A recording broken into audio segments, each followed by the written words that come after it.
Copper Ridge, Wyoming Territory, 1881. The town sat at the foot of a copper-colored range of hills that gave it its name. And on the clearest mornings, the whole ridge caught the early light in a way that made even the most practical man pause what he was doing just to look at it. Alton Beecham was 51 years old, and he had learned by now not to entirely trust his own instincts when it came to pausing. He had ridden past the small white house on the south edge of town 3 mornings, running before he admitted to himself, honestly, that he had not been doing so by accident. The woman who lived there, Ida Forsythe, 26 years old, dark-haired and quick-eyed, was usually at the wash line by the time he passed, pinning or unpinning other families' laundry with the kind of precise, practiced efficiency that told a man she had been doing this work longer than her circumstances should have required. He reined in at the fence on the 4th morning without quite planning to.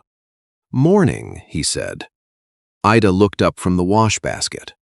She had learned to read strangers quickly in the 6 months since Jerome died. Learned the difference between a man who stopped out of neighborly courtesy and a man who'd heard about the mining claim and figured a widow under legal pressure might be more pliable than she looked. "Mr. Beecham," she said. She knew his name. Copper Ridge was small enough that a 51-year-old land surveyor staying at Dora Hutchins's boarding house did not go unremarked. "I'm sorry about the intrusion," Alton said, and meant it. "I keep finding myself riding past, and I haven't yet thought of a decent reason to stop that wouldn't insult your intelligence." Ida set down the wash basket and looked at him directly. She was 26 and did not have the patience anymore for indirect men. "Are you stopping because you think a widow needs checking on?" she said. "Or because you want to?" Alton held her gaze. He was a plain-spoken man by nature and appreciated plain-spoken questions. "The second one," he said, "though I recognize I have no particular standing to act on it." She studied him a long moment. Then she picked up the wash basket again. "I'll be here tomorrow," she said, which was not a welcome and was not a refusal, but was something in between that a patient man might work with. He rode on toward the surveying office with considerably more on his mind than he'd started with. Ida Forsythe had married Jerome Forsythe 4 years earlier, when she was 22 and Jerome was 30, and already a part owner of a small stake in the Krause copper mine on the eastern ridge. She had come to Copper Ridge from Illinois with her younger sister's family, intending to stay only a season, and had stayed instead because Jerome had a steadiness about him that she'd recognized as rare and not wanted to leave behind. Jerome had been a careful man, methodical, the kind of miner who kept detailed records of every vein depth and timber inspection in a battered ledger he carried in his coat pocket. She had teased him about that ledger for 4 years. She had found it 2 days after his funeral in the pocket of his second-best coat, still hanging on its hook beside the door, and had not been able to open it for 6 months. He had died when the lower shaft of the Krause mine collapsed in early spring, 3 men total. The mine's operator, Vernon Krause, 38 years old, and the kind of man who wore his ambition openly like a second vest, had shaken his head at the funeral, called it a tragedy of frontier life, and had arrived at Ida's door with a legal document within a month. Jerome's stake in the mine, Vernon explained with practiced sympathy, was a complication. A contested partial ownership on a claim still under active development.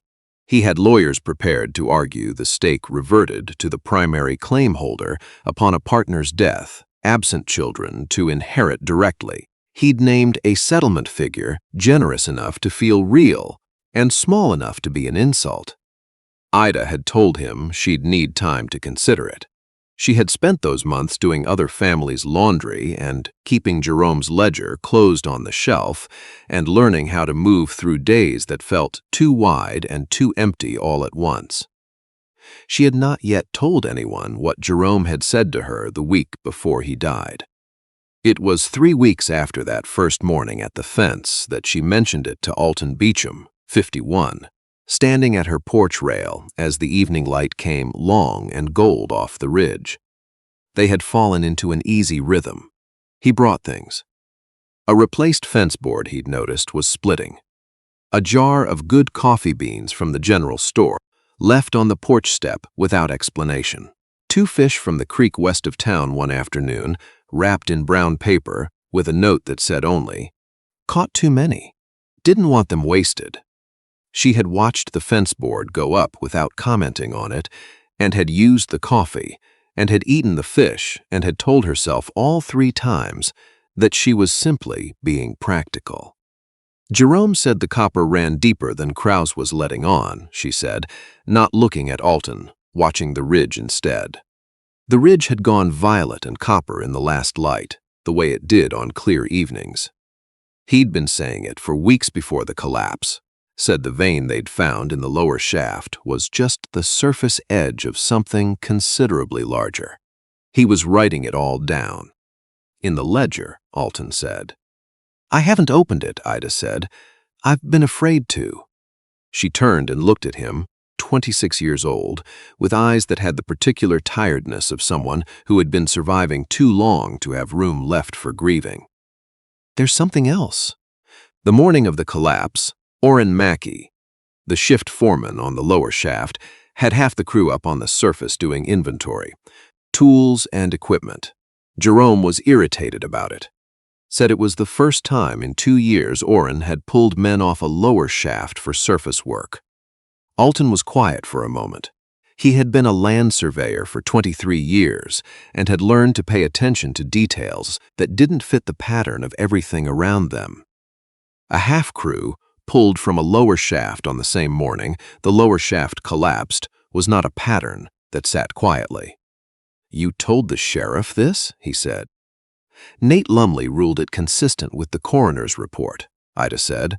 An old mine, an overloaded shaft, timber fatigue. He wasn't looking for reasons to rule anything else. She paused.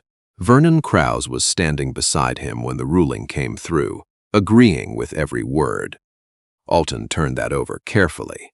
Then he said, "Would you let me talk to Oren Mackey?" She looked at him for a long time. Why? Because a foreman who pulls his crew off a lower shaft the morning it collapses isn't sleeping easy afterward, Alton said.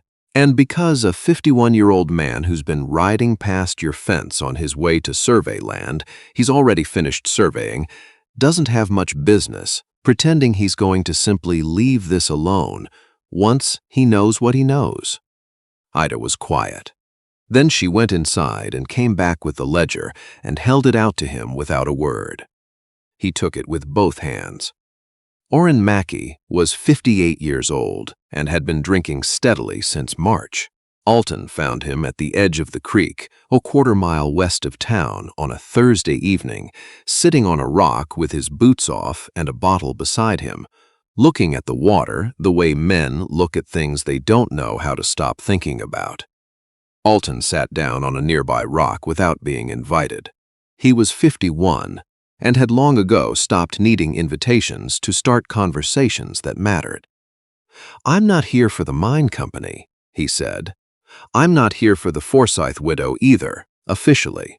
I'm here because I read a dead man's ledger and something in it doesn't settle right, and I think you know more about why than you've said to anyone."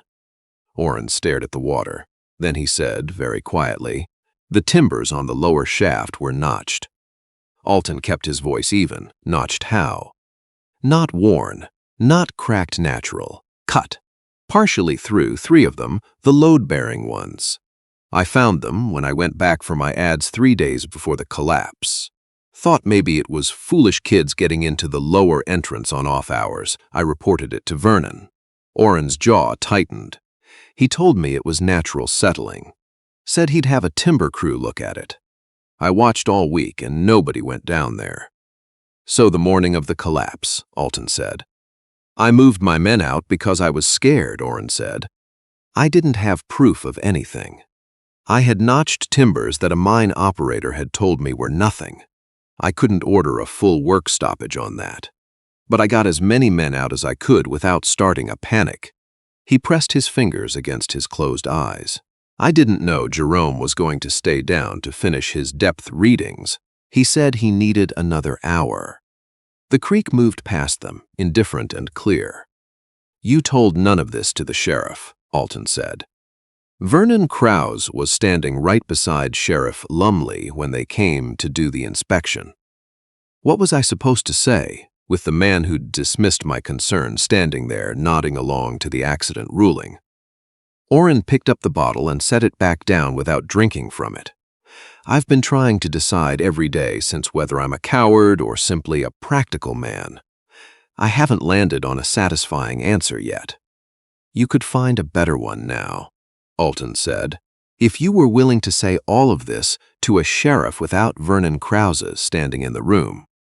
He told Ida that same evening, sitting at her kitchen table with the ledger open between them and the ridge going dark outside the window. She listened to all of it with her hands flat on the table and her face very still. When he finished, she said, "Notched timbers. Someone cut them deliberately." That's what Oren Mackey says. And Jerome's ledger confirms what you told me. The copper vein in the lower shaft wasn't a small find. He had 3 weeks of depth readings showing it ran at least 40 feet deeper than the survey Vernon filed with the Territorial Land Office. A vein that size would make that claim worth 10 times what Vernon offered me to sign it away, Ida said. Her voice was quiet and completely level. He knew what was under that ground before Jerome died. I'd like to look at the original claim survey filed under Vernon's name, Alton said, and the mineral assessment requests. If he filed his own assessment after Jerome's death, using information he couldn't have come by honestly, he'd have had to know the copper's depth before he filed it, Ida said. Jerome told him directly the week before. He was excited about it. He trusted Vernon. They sat with that a long moment, the kitchen settling into the particular quiet of a mountain evening when the wind drops and the whole valley seems to hold its breath. I have to open this properly, Ida said, her hand flat on the ledger. I've been keeping it closed because I thought if I read it, I'd only be grieving him again. But I think what I'll find is that he already mapped the answer to the question I've been too afraid to ask. He did, Alton said gently. It's all in there. She looked at him across the table in the lamplight. She was 26 and had been carrying this alone for 6 months, and it showed in the careful way she held herself, the way a person holds themselves when they're afraid that letting go means coming apart. "Why are you doing this?" she said. "You came here to survey railroad land.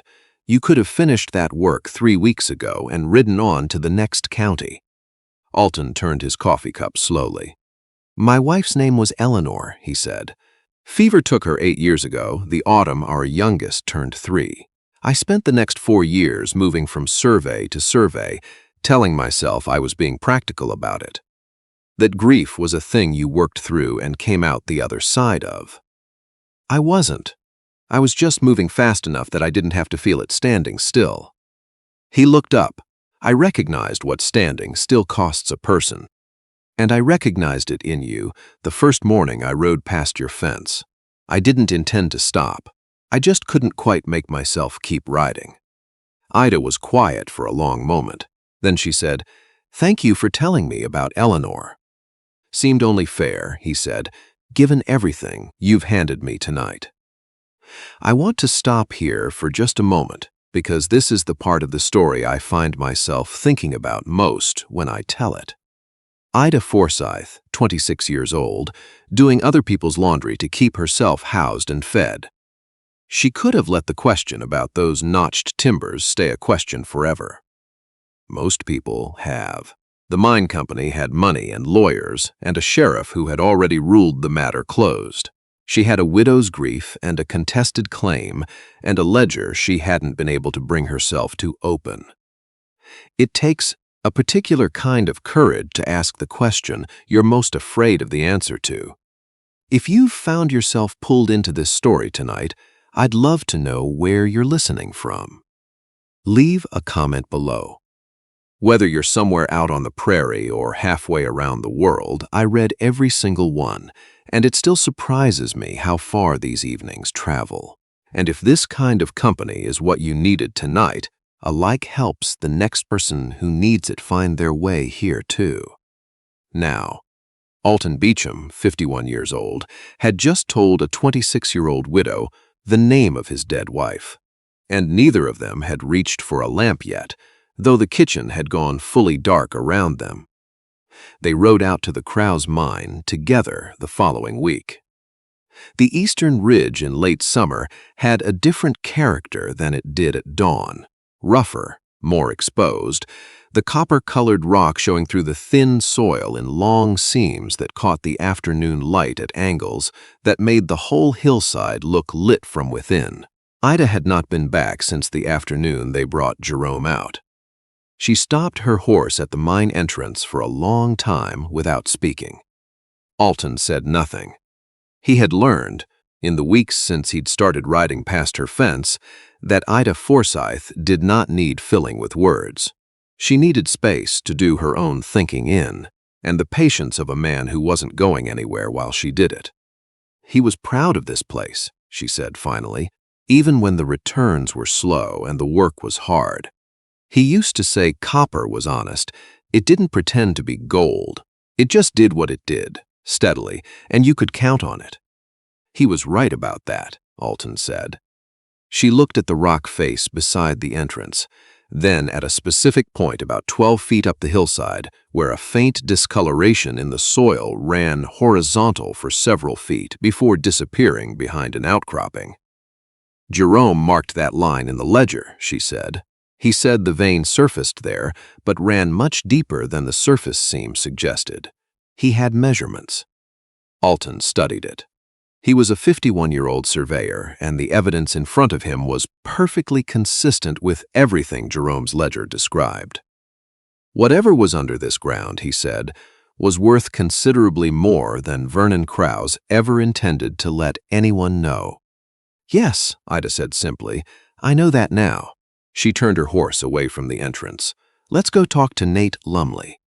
Sheriff Nate Lumley was a methodical man who did not enjoy being told he'd gotten something wrong the first time. He sat across his desk from Alton and Ida and Oren Mackey, who had arrived red-eyed and resolute, and listened to all of it with the expression of a man swallowing something he'd rather not. The notched timbers, Jerome's ledger and its depth readings, the mineral assessment Vernon Krause had filed under his own name using measurements that could only have come from Jerome's private surveying notes, filed 4 months before the collapse, when Vernon had no legal right to survey a claim that still had a living co-owner. He filed his own assessment, Lumley said slowly, before Forsythe died. Using data Jerome had shared with him personally, Alton said, which means Vernon knew the copper's depth before the accident. Which means he had a reason, Lumley said. He was quiet a long moment, looking at the documents spread across his desk. Then he looked at Ida directly. I owe you a better investigation than I gave this the first time, Mrs. Forsythe. I'm sorry that I didn't look harder when it mattered. Ida said, Look harder now. Vernon Krause, 38, was summoned to the sheriff's office 2 days later. Alton watched from the doorway as the man's practiced ease began to crack in small, specific places as Lumley laid out each piece of evidence in careful order. The mineral assessment filed under Vernon's name. The depth readings that matched Jerome's private ledger precisely. Oren Mackey, 58, sitting in the corner of the room, who had been carrying a foreman's guilt for 6 months and was done carrying it alone. I don't know anything about notched timbers, Vernon said, his voice tightening. You told Oren Mackey they were natural settling 3 days before the collapse, Lumley said. After he reported them to you directly, care to explain how you knew to dismiss them before a timber crew had even looked? Vernon said nothing, The color went out of his face in a way that answered the question more plainly than words. "There's also the matter of your own mineral assessment," Lumley continued, "filed under your name 4 months before Jerome Forsythe's death, using depth measurements that Forsythe had shared with you personally and never recorded anywhere but his private ledger. A vein that would have made his stake worth considerably more than the figure you offered his widow."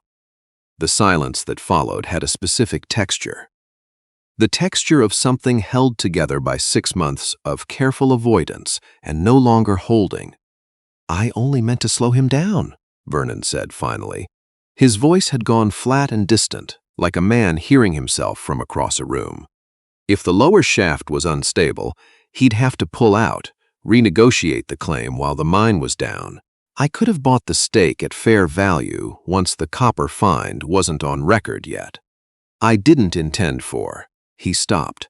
"I didn't account for which section of the shaft he'd still be in when it went." "You still notched the timbers," Lumley said. "Whatever you meant by it, you still made the choice." Vernon Krause said nothing further. Ida wept properly for the first time in 6 months that evening, on the porch of her small white house, with the ridge going dark above the hills and the stars coming out one by one over Copper Ridge. She was 26 years old, and she had not let herself cry since the week after Jerome's funeral, when she'd understood that crying was a luxury she could not afford while she was fighting to keep a roof and a claim and her dignity all at the same time. She let it go now. Alton sat beside her and said nothing at all. He was 51 and had sat beside his own grief long enough to know that silence was sometimes the most useful thing a person could offer. After a while, Ida said, "I could have let the question go, about the crew being moved topside, about Jerome's horse coming home that morning, calm as you please. I told myself it was nothing because I needed it to be nothing. I needed the story to be an accident because the other story was too heavy to hold." "You didn't let it go," Alton said. "You helped," she said. "I'd been carrying the doubt alone long enough that I'd stopped being able to tell whether it was real or whether I was simply looking for something to be angry at." She was quiet a moment. He deserved to be grieved, honestly. "I can do that now." She leaned her head back and looked at the stars. Alton, 51, looked at her looking at the stars and felt something in his chest that he recognized and had not expected to feel again after Eleanor. He didn't say anything about it. Not yet. The territorial court resolved the claim within 3 weeks of Vernon's arrest. The mineral assessment he'd filed under false pretenses was struck from the record entirely. Jerome's stake, and with it the full extent of the copper vein he had spent months mapping in his careful ledger, passed entirely and legally to Ida. She was 26 years old, and suddenly the owner of one of the more significant copper claims in the Wyoming Territory. She discovered, working through the practical reality of it with a mining company's lawyers, that she had a talent for exactly the kind of negotiation that surprised people who expected a young widow to be grateful for whatever was offered. She insisted on specific safety provisions for any miners working the claim. She asked for a transparent accounting of all depth surveys before any development contracts were signed. She asked questions nobody expected her to ask and waited patiently until she received answers that satisfied her. Alton watched all of it from a careful distance and found himself more than once sitting with an uncomfortable question he hadn't expected to have to ask himself. He stopped riding past her fence, not because he wanted to, because he was 51 years old and had enough self-knowledge to recognize that whatever he felt for Ida Forsythe now looked, from the outside, exactly like a man finding his nerve once there was a copper fortune attached to it. He had been riding past her fence when she had nothing but debt and grief and a legal fight she was probably going to lose. He needed to be sure she could see the difference. She found him at the boarding house a week after the claim resolution, standing in the yard mending a bridle with the patient focus he brought to most physical tasks. "You've gone quiet on me," Ida said. She was 26 and had spent enough months reading men's motivations carefully to recognize avoidance when she saw it. "I'd like to know why, if you're willing to say it plainly." Alton set down the bridle. He looked at her directly, the way he had that first morning at the fence. "I started riding past your house when you had a wash line and a contested claim and more reasons to send me away than to let me stop," he said. "I'm not sure I have any business finding my voice now that you've got a copper fortune and no particular need of a 51-year-old surveyor who's been drifting from county to county for 8 years and calling it a life." Ida was quiet for a moment. Then she said, "Alton Beecham." "Yes." "You found your nerve on a Tuesday morning when I had soap on my hands and a dead husband's ledger I couldn't bring myself to open. The copper was under that ridge then, too. Didn't stop you." She looked at him steadily, 26 and entirely certain of what she was saying. "I spent 6 months being too afraid to ask the question that mattered most. I'm not going to spend the next 6 watching a good man talk himself out of something because he's decided the timing looks wrong from the outside." Alton was quiet for a long moment. The ridge caught the late afternoon light, the way it always did, turning copper and gold above the town. "Then let me ask properly," he said. He walked to where she was standing, and he was 51 years old and not a young man, and he was done pretending that moving from one survey to the next was the same as having somewhere worth being. "Marry me, Ida Forsythe. Not because either of us needs the other to survive. You've got copper enough now to need rescuing from nothing at all, and I've managed 8 years on my own, and I'd manage another 8 if that's what was ahead of me. But because I've spent every morning for 3 months finding reasons to ride past a fence on a road that didn't take me anywhere I needed to go, and I would like to stop pretending I'm doing it for any reason other than the one standing in front of me right now." Ida looked at him for a long moment. 26 years old, dark-haired, capable-handed, with a clarity in her eyes that he had recognized the very first morning and had not been able to stop thinking about since. "Yes," she said, "on one condition." "Name it." "We build what comes next as partners, the claim, the decisions, everything. Jerome and I built something together once, and I know what that can look like when it's done right. I don't want to inherit a new beginning, Alton. I want to build one with someone who chose me before he had any reason to expect something waiting at the end of it." "That was always the plan," he said. They married in the late autumn in the small church at the center of Copper Ridge, with the first snow already sitting on the ridge above them, and the whole town turning out the way small towns do when something good finally happens to someone who has waited long enough for it. Ida was 26. Alton was 51. Nobody who attended thought the difference mattered much, watching them stand together at the front of that church. Ida used the first proceeds from the copper claims development to fund a mandatory safety inspection process for every working mine in the county, starting with independent timber assessments on all lower shafts before any crew went down. She named it the Forsythe Standard, quietly, without ceremony, because she thought Jerome would have liked the plainness of it. Oren Mackey, 58, left mine labor for mine inspection, which suited him considerably better than he expected. He was the first inspector trained under the Forsythe Standard and took the work seriously enough that by the following spring he had flagged dangerous conditions in 3 separate operations before anyone was hurt. He was not the kind of man to count those things out loud, but he slept better than he had in a year.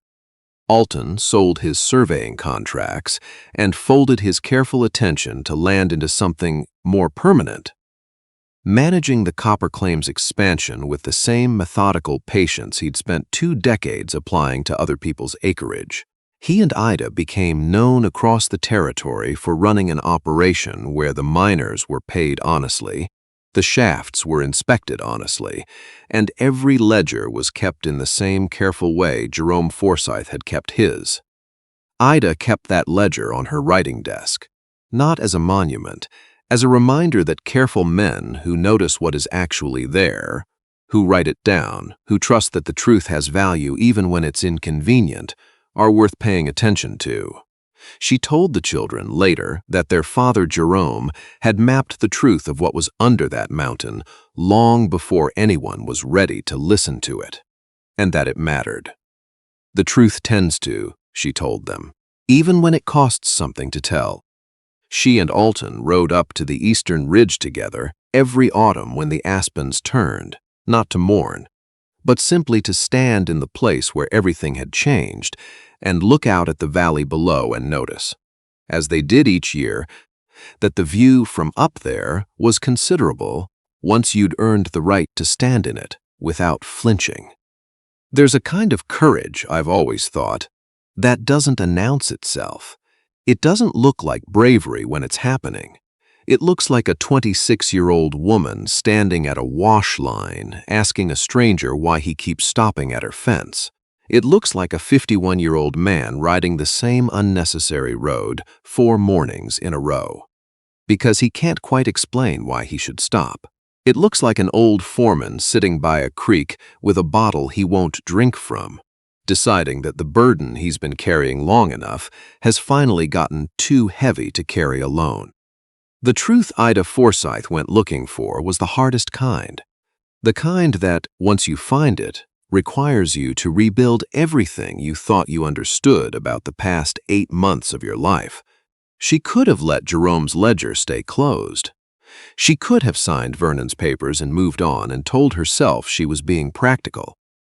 Most people, facing what she was facing, would have called that wisdom. She didn't. And it wasn't because she knew what she would find. It was because she decided the question was worth more than her fear of the answer. Alton Beecham, 51 years old, riding past a fence on a road that didn't take him anywhere he needed to go. He could have kept riding every one of those mornings. He had 8 years of practice at that. He didn't either. Sometimes the small, ordinary choice, the one where you stop your horse at a fence for no reason you can clearly justify, turns out to be the one that changes everything. Not because of what might be waiting at the end of it, but because you made it before you knew there was anything there at all. Thank you for spending this evening with us up on Copper Ridge. Wherever you're listening from tonight, I hope you found something in Ida and Alton's story worth carrying with you. May God bless you and the people you love. And until the next story finds you, keep riding.